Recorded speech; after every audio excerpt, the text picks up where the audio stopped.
নিজের অধীনে মানুষ যখন নিজেকে আনতে পারে তখনই সে সঠিক স্বাধীনতা উপলব্ধি করতে পারে।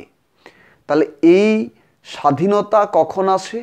এই স্বাধীনতা তখনই আসে মানুষ যখন আত্মার বশে বা চৈতন্যের বশে নিজেকে আনতে পারে। তাহলে আত্মা কখন তার স্থূল শরীরকে বশে আনতে পারে বা চিৎশক্তি কখন স্থূল শরীরকে বশে আনতে পারে? স্থূল শরীরের যে ইন্দ্রিয়, মন, বুদ্ধি এগুলো রয়েছে, এইগুলোকে কি করতে হয়? এগুলোকে বশে আনতে হয় যোগ অভ্যাসের দ্বারা। মানুষ যতক্ষণ না পর্যন্ত যোগ অভ্যাস করছে ততক্ষণ পর্যন্ত মানুষ কিছুতেই এই চিৎশক্তির দ্বারা এই ইন্দ্রিয়গুলিকে বশে আনতে পারে না।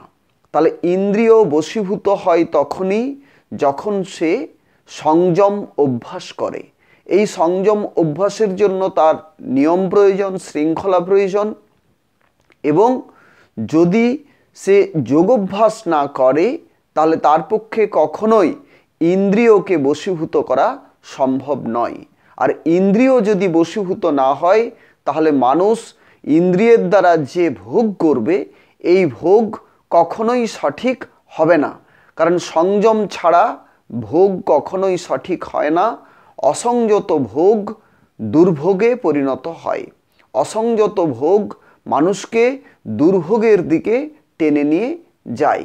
তাহলে মানুষ যদি দুর্ভোগ এড়াতে চায় বা ব্যাধি এড়াতে চায় তাহলে মানুষকে অবশ্যই সংযম অভ্যাস করতে হয়।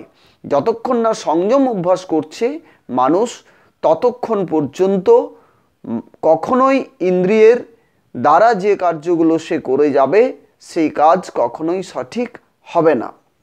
এবং ইন্দ্রিয় যতক্ষণ না সংযত হচ্ছে ততক্ষণ পর্যন্ত মানুষ এই জগতের কোনো কাজকেই সুসম্পন্ন করতে পারবে না।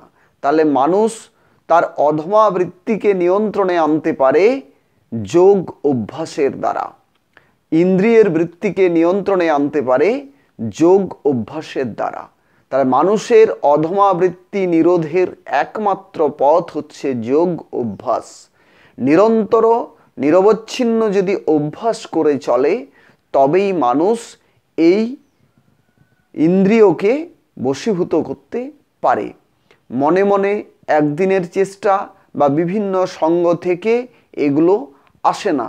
এগুলো নিজের চেষ্টা এবং নিরন্তর এই চেষ্টা রাখতে হয় এবং সমস্ত কিছুর মধ্যে তার যোগ অভ্যাসকে অগ্র অধিকার দেওয়া উচিত। যদি যোগ অভ্যাস মানুষের কম হয় তাহলে মানুষের পক্ষে কখনোই স্থূল শরীরকে নিরোগ রাখা সম্ভব নয়। তাই আমাদের স্থূল শরীরের সুস্থতার জন্য নিয়মিত যোগ অভ্যাস করা উচিত। তখনই আমরা এই অধমা বৃত্তিকে নিয়ন্ত্রণে আনতে পারি।